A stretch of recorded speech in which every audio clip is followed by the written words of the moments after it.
Saudi আরবের জেদ্দায় King Abdullah sports city স্টেডিয়ামে অনুষ্ঠিত স্প্যানিশ সুপার কাপের ফাইনালে বার্সেলোনা ৫-২ গোলে রিয়াল মাদ্রিদকে পরাজিত করে তাদের ১৫তম সুপার কাপ শিরোপা জয় করেছে।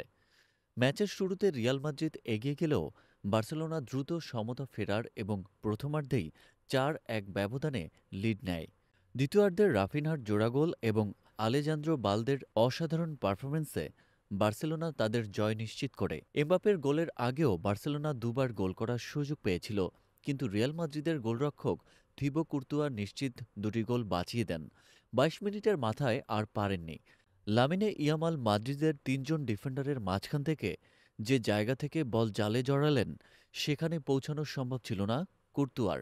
১৪ মিনিটের মধ্যে পেনাল্টি পেয়ে যায় বার্সেলোনা। বক্সের মধ্যে গাভিকে ইচ্ছাকৃত ফাউল করেন কামাভিঙ্গা। পেনাল্টি থেকে গোল করতে ভুল করেননি রবার্ট লেভানডোভস্কি। দ্বিতীয়ার্ধের খেলা শুরু হওয়ার সঙ্গে সঙ্গে ম্যাচের ফল ৫-১ হয়ে যায়। নিজের দ্বিতীয় গোল পেয়ে যান রাফিনহা। যে সময় মনে হচ্ছিল রিয়াল মাদ্রিদকে নিয়ে আবার একবার ছেলেখেলা শুরু করেছে বার্সেলোনা, সেই সময় বিরাট ভুল করে বসেন গোলরক্ষক ওসিয়েক শেজনি। ম্যাচের ৫৬ মিনিটে বার্সেলোনার গোলরক্ষক উসেক শেসনি লাল কার্ড দেখে মাঠ ছাড়েন। ফলে দলটি ১০ জন নিয়ে খেলতে বাধ্য হয়। তবুও রিয়াল মাদ্রিদ এই সংখ্যাগত সুবিধা কাজে লাগাতে ব্যর্থ হয়।